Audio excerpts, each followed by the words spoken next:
Good afternoon, ladies and gentlemen. I'm not going to say too much because the guy without the belt is really working on whims today. So it is my utmost honor and pleasure to introduce the first keynote of this conference. It is Professor Arthur Mutambara. He's a robotics professor. He's an engineer. He's been a prime minister of Zimbabwe, and a whole lot of other things that I will not say. Ladies and gentlemen, let's put our hands together and please welcome Professor Mutambara.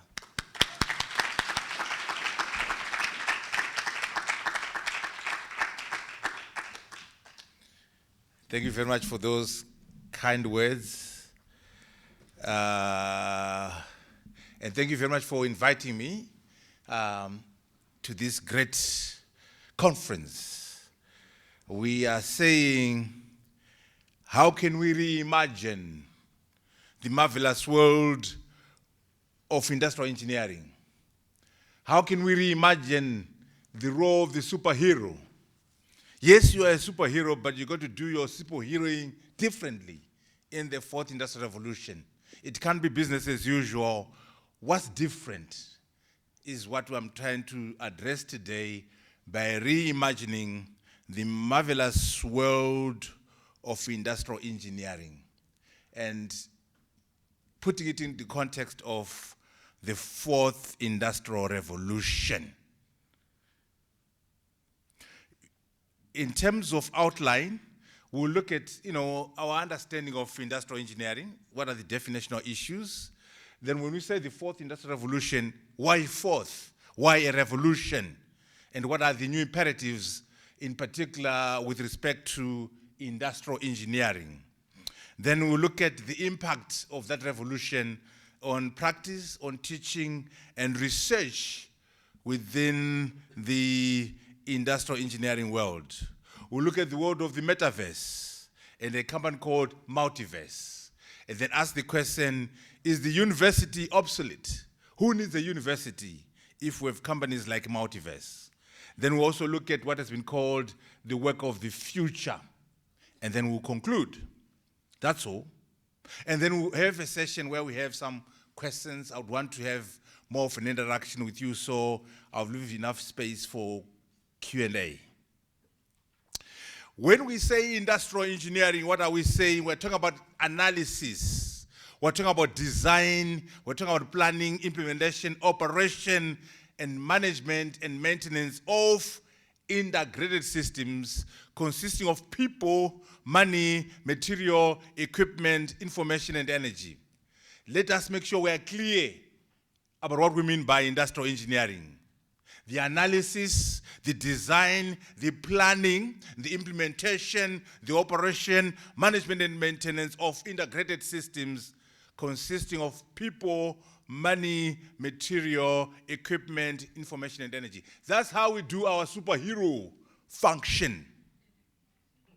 And as such, we have a broad choice of work and also different types of employers, and also we can be entrepreneurs and innovators. In terms of summary, industrial engineering is about management. It's about being a problem solver. It's about analytics, synthesis, logistics, and manufacturing. What we are saying is you can't do these things as business as usual under the fourth industrial revolution. It has to be done differently because the fourth industrial revolution is affecting every sector.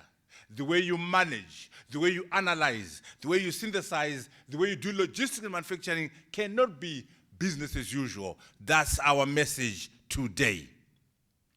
Of course, industrial engineering is focusing on improvement of business and production processes. How does the fourth industrial revolution affect business and production processes? How do we improve using the technologies of the fourth industrial revolution? How do we become better problem solvers as industrial engineers? Big picture, we must always start with the end in mind. What we're trying to do is to get the context of the paradigm shift. We need a different type of industrial engineer, which is what we want to do within the context of continental integration. Again, forget South Africa, forget Malawi, forget Ghana. If we're going to be effective as a continent, we must think continental. Regional integration, continental integration. And then the fourth industrial revolution is a driver, and driving all these things are innovation and entrepreneurship. This is the big picture of what we want to do. So we are saying that we must have a vision as engineers. And the vision is what we want to achieve, what is called the house on top of the hill. Then we must have a strategy, our game plan to achieving that vision. And of course, implementation. You know, it's one thing to have a vision. If you're not clear on prioritization, if you're not clear on sequencing, if you're not clear on the implementation matrix, speed of execution, monitoring the evaluation and feedback, you won't be successful. A poor vision, which is effectively implemented, is better than a perfect vision, which is never implemented. So we must be clear about our vision and as industrial engineers, and then go about implementing it in a systematic and structured way. What do we mean by fourth industrial revolution? It's a global or embracing technological transformation, altering the way individuals, institutions, and communities work. The way they operate is going to be different. Why a revolution? Because of the scale of the changes. Why a revolution? Because of the speed and complexity of the changes. It is characterized by new technologies fusing physical, digital, and biological worlds, impacting all disciplines, all economies, all industries, and in particular here, we're talking about industrial engineering. It's redefining the very meaning of humanity. That's why we call it a revolution. It is sweeping exponentially into and disrupting every industry, including industrial engineering. A bit of background. The first revolution was water and steam. The second was electric power. And the third was information technology and electronics. And then from about 2011 onwards, we're not talking about the fourth industrial revolution, which is building on the third. Fusion of technologies that is blurring the lines between physical, digital, and biological spheres. That's why we are calling it a revolution. Why? Because of the velocity of the changes. Why? Because of the scope of the changes. Why? Because of the system's impact of the changes. The growth of AI and other technologies and their extensive development in education, in commerce, in industry, and governance. That's why we're calling it a distinct revolution, the fourth industrial revolution. What are some of the technologies? AI, intelligent algorithms, augmented reality, human augmentation, big data, Internet of Things, Internet of Everything, nanotechnology, autonomous vehicles, drones, driverless cars. These are some of the things that you are going to deal with as industrial engineers. And it can't be business as usual when you deal with nanotechnology, when you deal with drones, when you're employing big data. You must redefine your role as a superhero. 3D printing, biotechnology, material science, renewable energy, energy storage, robotics and mechatronics, quantum computing. We are saying you must have a rudimentary understanding of these fields. Not detailed, but rudimentary. When someone says to you quantum computing, as an industrial engineer, you must have a sense of what they're talking about. When they say blockchain technologies, you must have a sense, not complete technical knowledge, but you are operating in a world of cryptocurrency. What does it mean? It's a revolution in education, a revolution in industry, a revolution in commerce, a revolution in media. Some definitions which I will not go through. When we say machine intelligence, what are we saying? When we say artificial intelligence, we're talking about intelligence programmed into a machine, in contrast to natural intelligence. When we say artificial general intelligence, AGI, is different from AI. This is now generalized intelligence where you can do any task. Intelligence of a machine that has capacity to understand or learn any intellectual task that a human being can. It is a primary goal of some of the AI research. And this is different from your standard AI. Machine learning. you must know what we're talking about when we say machine learning, which is a subset of artificial intelligence. When we say deep learning, what are we saying? It's part of the broader family of machine learning methods. But what we are saying is, as a superhero, if you are a superhero, you must be able to intelligently discuss deep learning with your customers, deep learning with your colleagues. You must be able to define what we mean by robotics, the intelligent connection of perception to action. 3 things for a robot: sensors, the brain, and the actuator. You're done. If you can have sensors in a machine, if you can have a brain in a machine, if you can have an actuator in a machine, you have your robot. Just think about how you react when you put your hand on a stove. The sensors will feel the heat. They send signals to the brain. The brain makes a decision to say, take off that hand. It goes to the arm, which is the actuator, and you move. Those 3 things are all you need in a robot. Intelligent connection of perception to action. The design and construction of machines that do things we normally ascribe to human beings. We want our industrial engineers to be able to interact and understand the basics. Intelligent algorithms, big data. What is big data? Data sets that are so large and complex, and how can we use them? And nanotechnology, we must understand that as a field, and I'm not going to bother you with the details of these definitions. But when we say Internet of Things, what do we mean? When we say Internet of Everything, again, the industrial engineer must understand these concepts, because you're working in a world of Internet of Everything, you're working in the world of Internet of Things, and you must be able to say what is the role of augmented reality, what is the role of human augmentation. Okay? Mechatronics, what is it? The synergistic integration of machines, electronics, and computer science to produce optimal products. Again, this field is very closely linked into industrial engineering. Because we're saying it's not enough to be an electrical engineer, mechanical or civil. What about the interface between mechanics, electronics, and computer science? That is what we call mechatronics. In terms of fields, you find yourself sitting in the middle of mechatronics. The industrial engineer must interface with the mechatronic engineer, because most of these systems are now interfaced. And as an industrial engineer, we want you to be able to interact effectively with your mechatronic colleague. In fact, the mechatronic techniques are important to all our superheroes. Human augmentation, by human augmentation we're saying there doesn't have to be a conflict between machine and the human being. The human being and the machine can work together in what is called human 2.0. The machine can be more productive by working with people.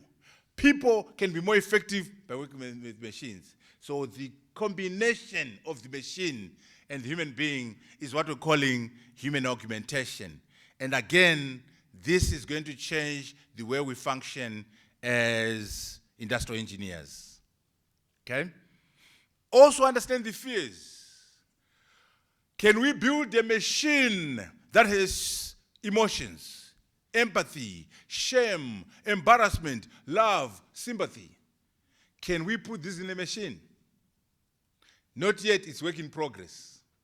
Not yet, but it's work in progress. Can we have emotional intelligence, cultural intelligence in a machine? Can we have intentionality? By intentionality, we're saying building a drone, building a robot that can defy the programmer. It's very easy to build a robot that does what you want.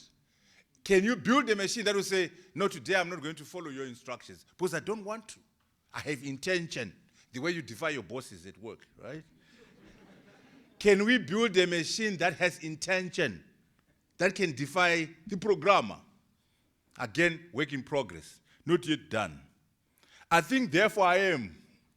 Can we get that in a machine? Can we get super intelligence in a machine? You, as an industrial engineer, you must know the limits and fears about AI, the dangers of AI, the fears about AI, and also what people are trying to work on, what is called super intelligence. A super intelligent agent is an agent that has intelligence and capabilities that go beyond those of the smartest human being. Again, not yet done. But when it's done, guess what? You have domesticated donkeys and horses because you are smarter than them. So if you have a super intelligent machine, it's going to domesticate you. I mean, you have dogs at home, you have cats, you have cows, because you are smarter than them. You're keeping them because you're smarter than them. So if we have a super intelligent machine, it's going to domesticate you. Anyway, these are the dangers, but not yet done, work in progress in terms of achieving a super intelligent machine. And there are also what we call hard AI problems that we are working on. Develop a more capable, more general AI that is safe and earns public trust. That's harder. It's work in progress. Leverage AI to address humanity's greatest challenges, climate change, poverty alleviation. Develop, deploy, and use and compete for AI responsibly. These are the challenges, what we're calling hard AI problems. Co-evolve societal systems and what it means to be human in the age of AI. These are challenges that are being worked on and are called hard AI problems that are work in progress. And also we're saying the opportunities and challenges described must be multidisciplinary, cross-disciplinary, multidisciplinary approaches to AI, aimed at hard scientific and technical problems that social challenges of different kinds. One thing that's interesting to the engineer today is the issue of COVID. COVID has changed a lot of things. COVID was terrible, we lost many lives, but it also accelerated the uptake of technology. Uptake of 4IR, online versus in-person. Do you realize that we'll never go back to full in-person meetings? Do you imagine the value of online meetings? So even outside COVID, we're going to maintain online. We're going to maintain hybrid. Why? Because you can do more work online than if you're going to move around and do your meetings. So the COVID situation presented an opportunity for us to adopt technologies, in particular online activities, like hybrid events. No, we are not going back to pre-COVID existence. It has been a crisis. Remember, a crisis is too important an opportunity to waste. So the COVID crisis has been beneficial in that respect. Again, the other issue is what has been called the new normal. That's a misnomer because waves of unrelated changes are happening. We have ever-changing environment, constant battle for survival with constant changes. We neither know nor agree on what the new normal is. So when you say new normal, it's a misnomer. A better term is next normal. So the industrial engineer must understand the next normal. Today's new normal is not tomorrow's new normal. So hence, a new normal becomes a misnomer. Next normal is better. It's a more dynamic and transient perspective, more appropriate phrasing in an ever-changing environment. So the superhero must be talking about the next normal, not new normal. But what does it take to prepare for the next normal? What you need to think about is efficacious and impactful industrial engineering in the 4IR, new content, new platforms, employability, as opposed to long-term employment, entrepreneurship and innovation, acquisition of critical skills and competencies. Show me what you can do. Don't show me a certificate. Show me what you can do. Don't tell me I've got an MBA from Harvard, I've got a BSc from Pretoria. I'm not interested. Show me what you can do. That's what's required now for our superheroes. Don't tell me about your PhD. What can you do? That's the demand for the superhero today. Show me your skills. Show me your competencies. Don't show me your certificate. Although you must get that certificate. Blended learning. Learning how to learn. This is the new world for the engineer. Please, you must embrace blended learning. You must learn how to learn. You must master how to think. You must acquire problem-solving capabilities. How can you be a problem solver if you don't have problem-solving capabilities? Structured thinking, transdisciplinarity, multidisciplinary, cross-disciplinarity. What we're saying here is you want an engineer who understands the law, an engineer who understands biology, an engineer who understands the Bible for what it is worth, an engineer who understands economics. At the same time, we want a lawyer who understands the internet and the metaverse, a lawyer who understands economics. This is how you're going to be surviving in the fourth industrial revolution. You must be what we call the Renaissance man, the Renaissance woman. Multidisciplinarity, transdisciplinarity, cross-disciplinarity, an engineer who understands biology, who understands the Constitution. That's what we're pushing for. It's a different understanding, a different industrial engineering philosophy. Or anchored in a multidisciplinary ecosystem thinking. Ecosystem thinking. Remember that. Ecosystem thinking. Creation of the Renaissance man and woman. Our superheroes must be Renaissance men and women. Our superheroes must be able to move in and out of different cultures and maintain premium results. When you teach in your engineering schools, you must make sure we give these students specific skills and competencies. Make them employable, and more importantly, make them entrepreneurs, make them innovators, make them job creators. The number one objective of our industrial engineering schools should be production of job creators and entrepreneurs. This is how you're going to be rocking up as industrial engineers. Teachers, professors, produce. How many entrepreneurs have we produced at SAIIE University of Technology, at University of Johannesburg, at WITS, at Stellenbosch? How many job creators have you produced? How many entrepreneurs have you produced? How many patents have you produced? If you have no patents, you are no rock star. If you're not an entrepreneur, you are not a superstar. Show me your patents. Show me your entrepreneurs, Dean. Otherwise, you are no rock star. You are no superhero. That's the challenge we're giving ourselves as industrial engineers. To produce, one, graduates who are employable. Two, graduates who can become entrepreneurs. Graduates who can become job creators. That's what we want in the fourth industrial revolution. Okay? We need to think about cultural intelligence, emotional intelligence, existential intelligence, spiritual intelligence.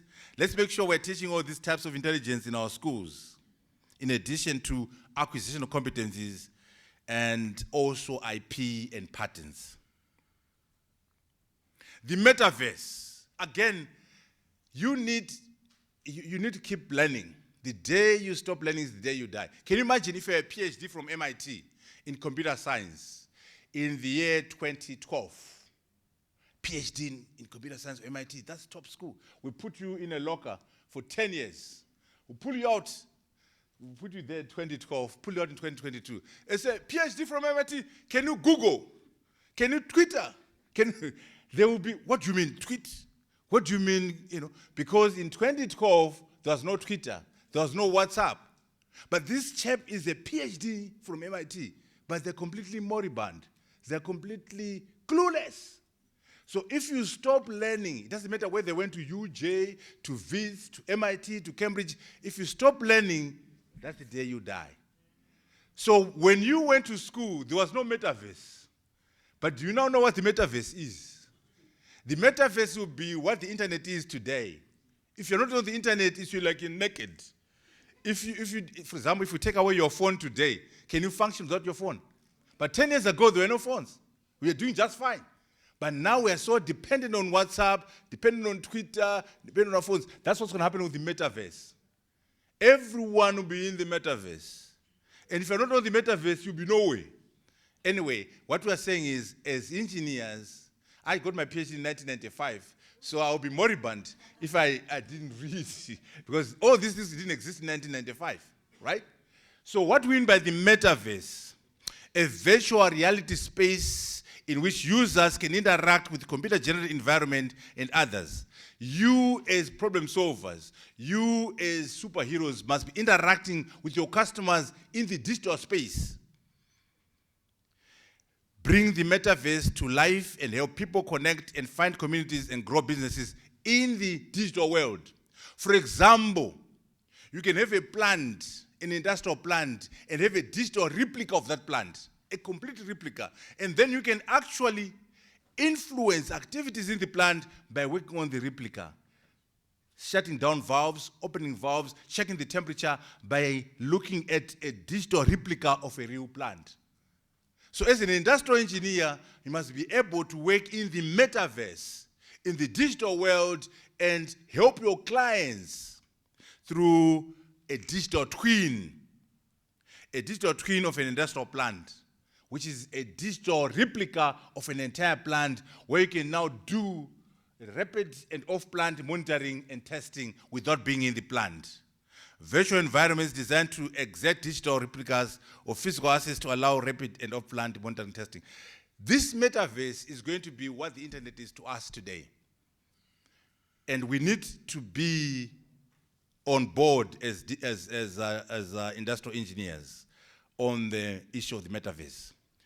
AI-driven predictive and preventative maintenance. Again, maintenance can be done using AI and also using the metaverse techniques. AI-driven asset management. You can optimize assets by using the digital tools. Building maintenance, what's called BMS. Maintenance, power, connectivity, data availability and reliability, all done in the metaverse by the industrial engineer.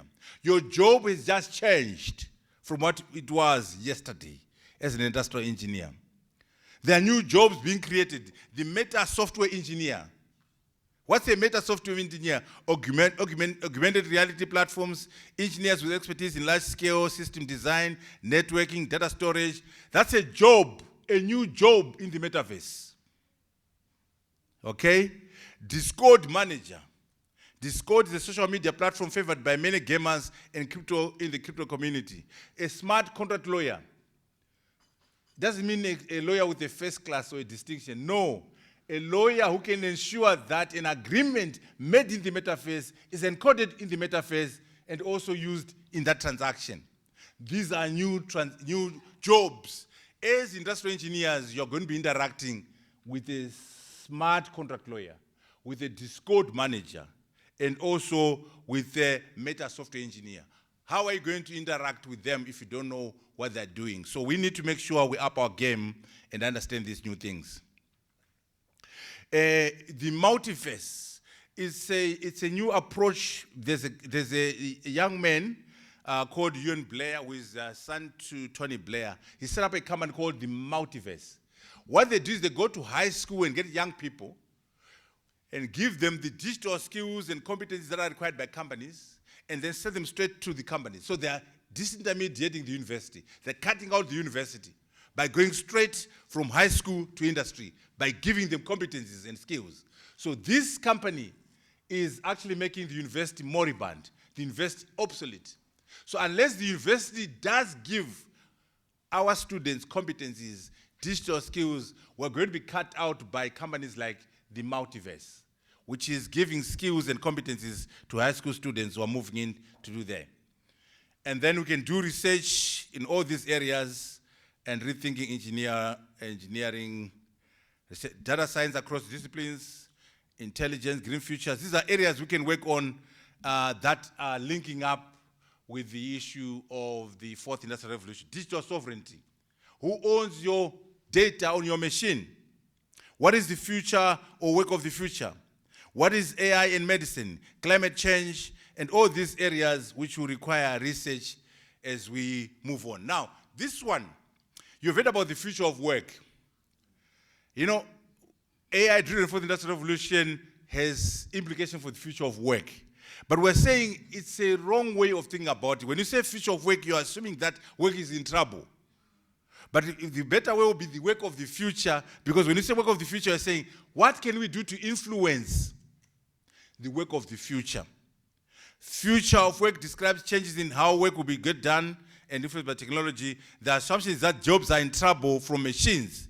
But the future of work is the wrong mindset. Work of the future is a better framework. Why? Because we're saying, why don't we influence the nature of the work of the future? Why don't we take the disposition that says technology is neither the problem nor the solution, and we can influence the future as industrial engineers? High industrial productivity and strong labor markets can coexist. In the fourth industrial revolution, more and better jobs can be built, and we can have robust systems to achieve that. So this is an area where we need to think very carefully and say, what can we do as industrial engineers to influence the work of the future? It's not like we are helpless, but we can build systems, we can build institutions so that workers can be supported through long cycles of technological disruption and also through institutional innovations to complement technological change. That's an area that is very important. The objective is to empower workers to become and remain productive in endlessly disruptive workplaces. Yes, the AI-driven fourth industrial revolution can create more jobs and not less, but that has to be worked for. It is not guaranteed. What are we saying? We are saying we must reimagine the marvelous world of industrial engineering. We need reimagineers, not just engineers. So as a superhero, are you a reimagineer or you're just an engineer? We don't want you to be just an engineer. Be a reimagineer by adopting the psychology and philosophy of the fourth industrial revolution. Imagination, and this is from Einstein, imagination is more important than intelligence. I know you're smart, I'm not intelligent, but imagination is more important than that. And what we need now is more imagination and less intelligence. More imagination is required, okay? A different marvelous world of industrial engineering is possible. Robotics and AI will revolutionize industrial engineering. It cannot be business as usual. If we're going to be superheroes, it can't be business as usual. We got to do things differently. We got to continuously learn. The day we stop learning is the day we die. We must continuously improve ourselves. In terms of context, we are saying, let us think Africa. South Africa is too small a country. When we say Africa, what do we mean? 1.3 billion Africans, collective GDP, $2.5 trillion. Can you imagine that market? Can you imagine that economy? If you were to rock up and say, here come China, here come I'm the African. I speak on behalf of 1.3 billion Africans. I have behind me a collective GDP of $2.5 trillion. The Chinese will listen to you, not out of love, out of economics. The Americans will listen to you, not out of love, but out of economics. Botswana is too small to be negotiating with China. Malawi is too small to be negotiating with the EU. South Africa is too small to be a BRIC. If you're going to be in the BRICS, be in the BRICS as part of Africa, not little South Africa. You must realize that there's no such thing as a free lunch. If you want to leverage scale, you must give up on your national sovereignty. You must be able to say, I'm an African first, a citizen of SADC second, and South African third. I know you don't want to hear that. I'm an African first, a citizen of SADC second, a Zimbabwean third. In other words, we're saying, let us push our continental sovereignty ahead of our national sovereignty so that we have the scale that we need. If we're going to have an impact on our GDP, an impact on our economic lives, prosperity, we must work as a continent, not countries. The fourth industrial revolution is a tool. Technology is always a tool. it's how you use it. Why don't we use the fourth industrial revolution as a pillar to drive prosperity on the continent? Why don't we use innovation and entrepreneurship to be the key drivers of our continent? As industrial engineers, our work is cut out for us. Driving engineering within integration, driving engineering using the fourth industrial revolution, driving engineering using innovation and entrepreneurship. That's how you're going to be a superhero, a real one, not a Mickey Mouse hero. I don't know what dressing up you're going to be doing tonight. I don't want to see any Mickey Mouse superhero. I want to see a superhero who is driven by 1.3 billion Africans, driven by a collective GDP of $2.5 trillion. That's a superhero, not a Mickey Mouse superhero. Again, let us be clear on our vision, what we want. What is our strategy to take us to our vision? But remember, the proof of the pudding is in the eating. Prioritization, sequencing, implementation. We must be very clear as industrial engineers how we're going to implement our plans. I thank you so very much for this opportunity.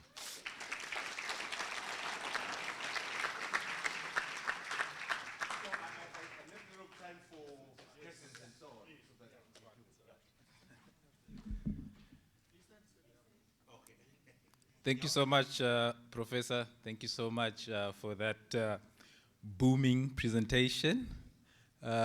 Show me what you can do. That's the first thing I learned today. I think it's a call to action for each one of us. Show me what you can do. And the day you stop learning is, of course, the day you die. I love that. Thank you so much again, Prof. A round of applause once more, ladies and gentlemen. So we're going to leave this time to a question and answer segment. I will be a little bit unfair since I have the mic. I will go first. Do you have the mic?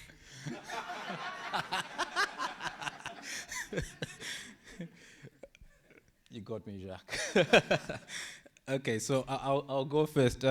You mentioned, you put up something very scary for me, at least on your slides, Prof. You mentioned human augmentation, whereby we are having a proper physical blurring of the biological body with technology. To me, that conjured up images of microchips in the brain and stuff like that. What would be your comment regarding the ethical considerations regarding human augmentation? Yeah, very quickly, human augmentation is what we're pushing off to actually clear the fears about technology.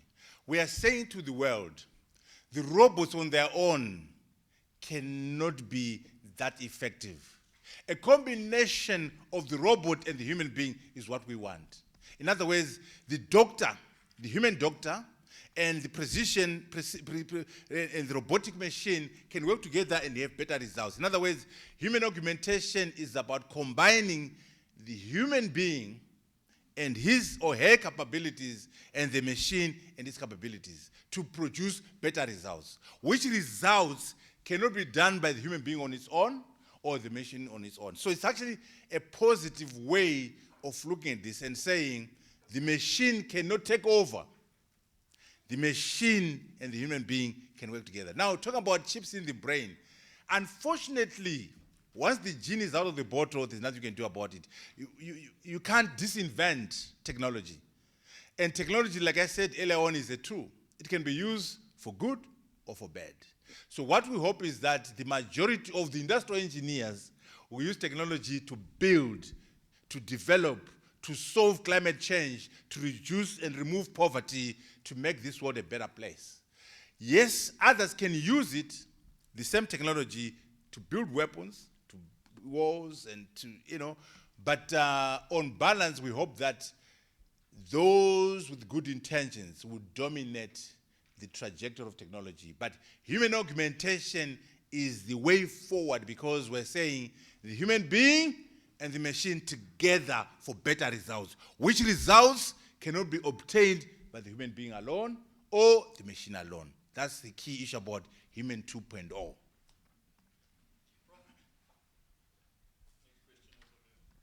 Okay, thank you, Prof.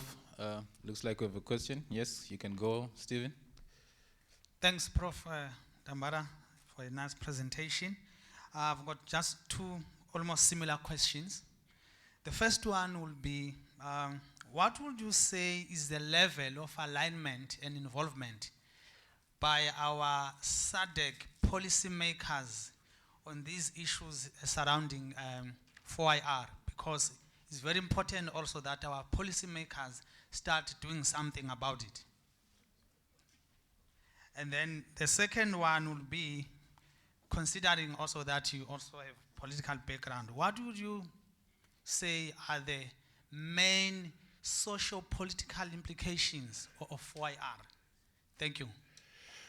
First and foremost, our tragedy is that people have national strategies. South Africa's 4IR strategy. Malawi's 4IR strategy. Zimbabwe is, I don't know, they have 4IR there? 4IR strategy. What we need is a SADC 4IR strategy. What we need is an Africa 4IR strategy. So we can unlock synergies. We don't have to reinvent the wheel. We can learn from each other. We can live at scale. So the challenge is that we are very national interest driven. We would rather, we should not do that. We must have a SADC 4IR strategy. We must have an AU strategy. Not only that, and then commit to it. The challenge with these leaders is that they're driven by national interest. If you want to see whether we are committed to SADC or to the AU, look at the budget. Look at the Minister of Finance. There's not a single Minister of Finance who goes to cabinet or to parliament and say, as agreed at SADC, I'm going to spend your money this way. As agreed at the AU, I'm going to spend as follows. None of them does that. They all talk about national priorities. So we need to make sure we put our money where our mouth is by making sure that our national plans are cascaded from the SADC plans. Our national plans are cascaded from the AU plans. Agenda 2063, what does it say? Implement it in Botswana, implement it in Malawi. SADC industrialization strategy, what does it say? Implement it in Zimbabwe, implement it in Zambia. So there's a disconnect between what we say at SADC, what we say at the AU, and what we do in our countries. The social implications of these technologies.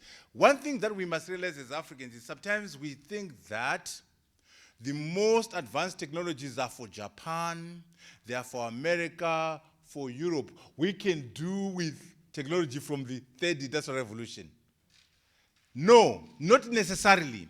If we're clever, if we're innovative, some of those technologies I spoke about are more applicable in Malawi, in Zimbabwe, in Tanzania, than in Japan, than in Europe. Why?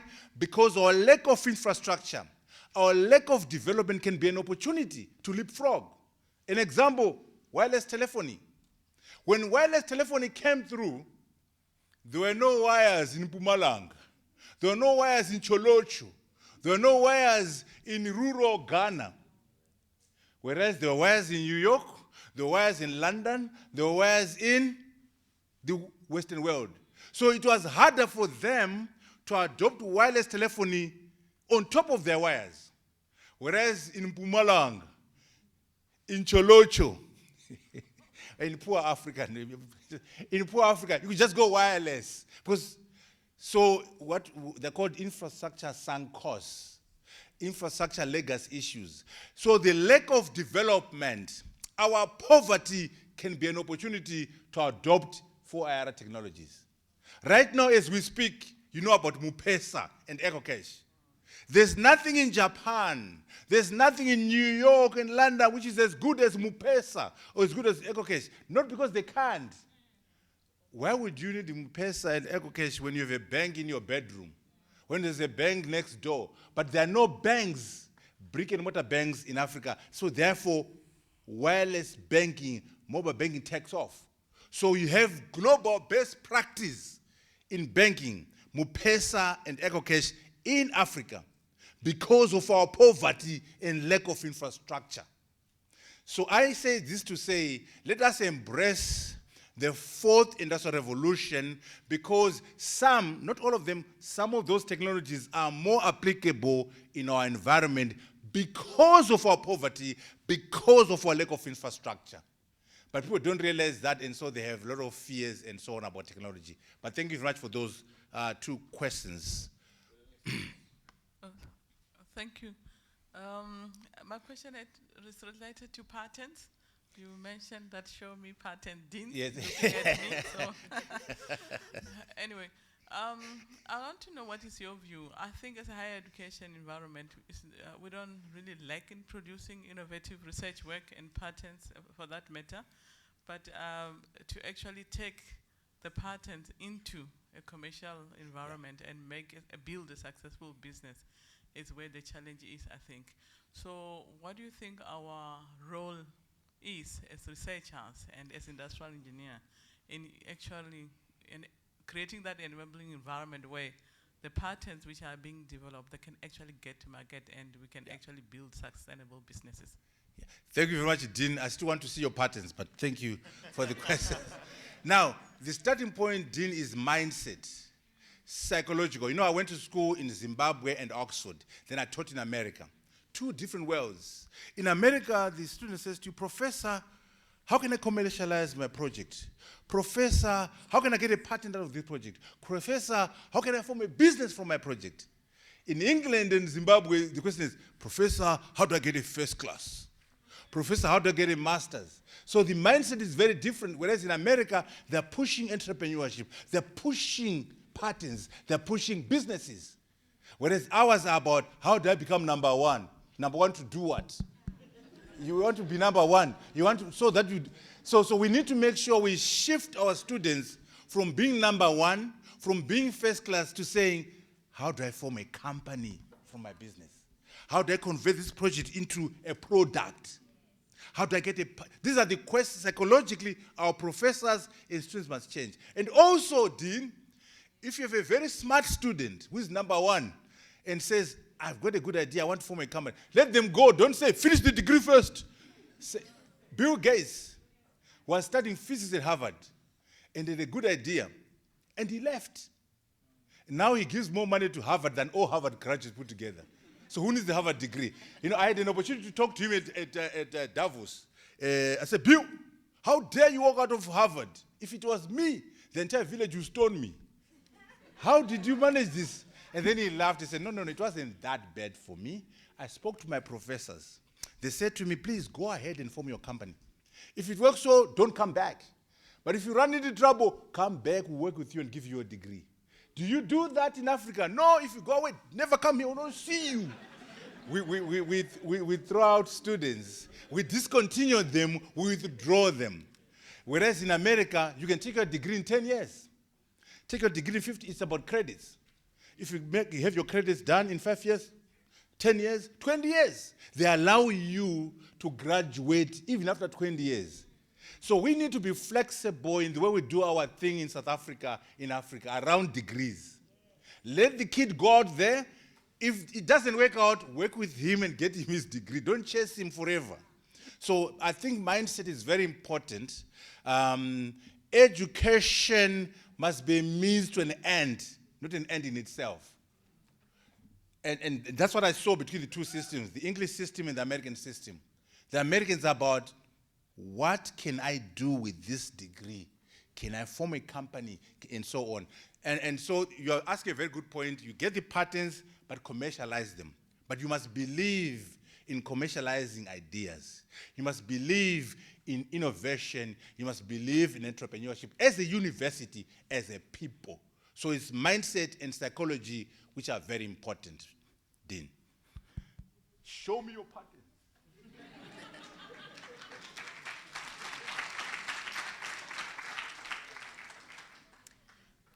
Thank you, Professor, for that very insightful presentation. It was very motivational and inspirational. My question for today is, we work on very multidisciplinary value chains, and this would go out to the public domain at some time. What would your thoughts be around communication in a world of 4IR to all these different people with their different competencies along this chain? Thank you. Very important question. The starting point is to say, let us take the idea of transdisciplinarity as a way of life, multidisciplinarity as a way of life. Let's move away from silos, chemical engineering, mechanical engineering, electrical engineering. You are very lucky because you are industrial engineering. You're already in the space of multidisciplinary, but others are very silo. So as industrial engineers, you're in a unique position because already, even before the fourth industrial revolution, you are already multidisciplinary in your approach. But continue on that track, which means the way you teach must be done in a manner where you give these students skills about branding, skills about economics, skills about the law, skills about chemical engineering, mechanical, and all these things. So the teaching and research must be multidisciplinary. And then the communication then becomes multidisciplinary as well. So multiple disciplines working together. But you can't do it effectively if the way you teach is silo, if the way you teach is very narrow. We must have an ecosystem approach to education, ecosystem approach to business, ecosystem approach to communication, so that our communication can be effective across various disciplines. So it's a very important challenge you are raising, but we must walk the talk in the way we teach, the way we do our work, and the way we do our research. Multiple disciplinarity as a way of life, cross-disciplinarity as a way of... See, I'm using three things interchangeably. Cross-disciplinarity, multidisciplinarity, and transdisciplinarity. These are the things that you need, because these fields, as you can see, are interconnected, and there's no way you can succeed without understanding how they affect each other. So the communication has to be done in the same manner. Thank you. Okay. I enjoyed your presentation, and I learnt a lot. But however, I've got a question. It's more, I can say it's political, but okay, but it has something to do with industrial, because some of these things that we've been discussing today, they are also affected by political environment. And what's our role as industrial engineers in terms of the political environment of different countries, Zimbabwe, Malawi, and how can we mitigate some of the... Is there anything that, like including joining politics maybe? I hope, do we have any... Is there any way that we can mitigate that as industrial engineers? Okay, the starting point is that as an industrial engineer, make sure you do your job well. That's your political role. If you can do well as a manager, do well as an engineer, do well as a teacher, do well as a researcher in industrial engineering, that in itself is a major contribution to the political economy of your country. Let us do our job well. Secondly, coming to the issue you've raised, you know, in Africa, our challenge is that we allow our mediocre people, our bankrupt people to run countries. The smart people are in the labs, the smart people are in the industry, the smart people are in the academy, and fools are running countries. We will never get anywhere with that kind of behavior. Look at Lee Kuan Yew in Singapore. He was a PhD from Cambridge in law, a top person. Look at Mahathir in Malaysia, a medical doctor. Look at Obama. Look at Hillary Clinton. I know people don't like Trump that much, but Trump went to UPenn. Is a billionaire, a proper, not zero, a proper billionaire. Not this one. So what I'm saying is, unless and until Africans allow some of their best minds to run countries, we have a problem. we have a problem. Look at the Chinese. They have no democracy. But guess what? When you look at that, it's called the Standing Committee of the Communist Party. 9 men, you know, the very chauvinistic over there. Those 9 men, the engineers, chemical engineer, electrical engineer, civil engineer. Go and Google them. The prime minister, the president of China, go and do it for the past 20 years. Wen Xiaobao, Xi Jinping, this current one, they're engineers. And look, I'm an engineer, so I'm not biased. But when you say China is successful, they've got the volume, which is 1.4 billion Chinese and other things. But one thing they've done well, they've allowed their engineers to run that country. Without democracy, of course, I would rather have democracy. But even without democracy, they use their own system to choose meritocracy and so on. The engineers have made a difference in China. So I'm saying you've got a very good point. Yes, let's do our work as engineers, but where we can, we must all also become public servants. Run for council, run for, become an MP, become president. Why should you allow mediocre minds to run the country? You went to school with these guys who are running countries, and you couldn't do his arithmetic. Why should he be able to run the country now? Huh? The guy couldn't do arithmetic. He's now your prime minister, he's your minister of finance. Nothing changes. The way he was in high school is the way he is in that government. Anyway, let me have another question.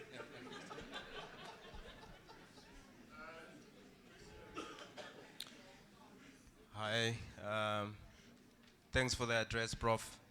I have a comment and a question. My comment is that we are here to give the attendees, all attendees, an experience of the metaverse. So anytime during lunch, you can come pass by to see how we are using virtual reality to develop practical skills on the maintenance of a vehicle. So we are just there. And now I created a topic on Hoover, so you can just book a session to come and see what we are doing under the support of TUT. So my question is, how do we address the fears that normal people have in our communities when we say that the 4IR is not really doing away with jobs, and then the comeback is always that the ratio is not the same. We can say that humans will be working with robots, but then the understanding of many people, they see the many people that are being retrenched because of this technology. So how then do you break it down to them to make them see? And we should also be honest with ourselves to say, if we maximize the adoption of 4IR, are we really solving a problem, or we're actually creating a problem in our context? Okay. Thank you very much. The metaverse, I'm glad you have done what you have done. Please, people, the metaverse in 10 years' time will be what the internet is today. The internet is now common cause now. Everyone's on the internet, social media, and all that. So that's metaverse. I'm glad you got this product here. Let's all get on board with the metaverse. This metaverse will become the world of the industrial engineer. So let's see what we can learn from what he has done. And in our own different ways, let us embrace the metaverse. Read up on it, do something about it, because that is the future. Jobs. Yes, there's always a fear that technology will take away jobs. But what happens is you must reskill people. You must give new skills. You must create new jobs. Our idea about technology is about building the economy, making the economy more competitive. When the economy is more competitive, it will create more jobs. So in the long run, the big picture approach is that there will be more jobs and not less. But however, it is not a given. We must work towards it by building systems, by building institutions, by building ecosystems to encourage reskilling of workers, to encourage the retooling of the skills of the workers so that they can become more productive and more relevant. So if we leave it to other cultures, that's another thing, by the way. We must not use other people's technologies only. We must also be creators of technology. If we create technology, we are creating jobs. If we just consume technology, then there'll be less jobs. For example, Where are our software products? Where are our technological products?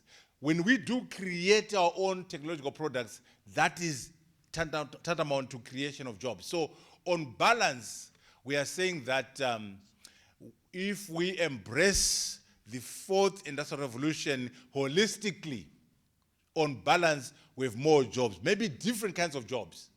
We might have to move more people from this end to the other end. We might have to reskill people. We might have to build new competencies. But technology is your friend, not your enemy. And when we say the future of work and say we must talk about work of the future, we're saying, why don't we influence the impact on jobs? So we have a job as industrial engineers, as policymakers, as professors, to say, what can we do to influence the impact of technology on jobs? Let's not just study it and analyze it. Let us also influence it so that we have more jobs and not less, better jobs and not worse jobs. And let us make sure that the technology is attending to our problems of poverty, climate change, inequality. So technology is a tool. What are we using it for as Africans, as South Africans, as people of the global South? We must have agency. Right now we don't have agency. Siri, what language does Siri speak? Can they recognize your Zulu name? Can they recognize your Tswana or Zulu accent? Because we're not programming those things. Why don't you program these things in our own languages? Why don't we be participants in the construction of the software, construction of the machines? That way we can create jobs. But if we're just going to consume from Silicon Valley, then there's a challenge. Yes. I think there's one lady. Okay, so let me conclude by saying it is very important that we realize that you never be respected as an African until the African economy has done well as a continent. I know some of you say, I'm an engineer, I'm a journalist, I'm a professor. No. They always ask you, how about the rest of Africa? So take it as a personal challenge as an industrial engineer to say, how can I make sure that all Africans on the continent have a better quality of life? You'll never be respected as an African until Africa has done well as a continent. I thank you very much. Thank you. Thank you so much, Professor Mutambara, for that deep, insightful, and very engaging conversation. Thank you. We also have a little token of appreciation. Sorry, so I'd like to just hand that over to you. Thank you so much, Prof. Thank you.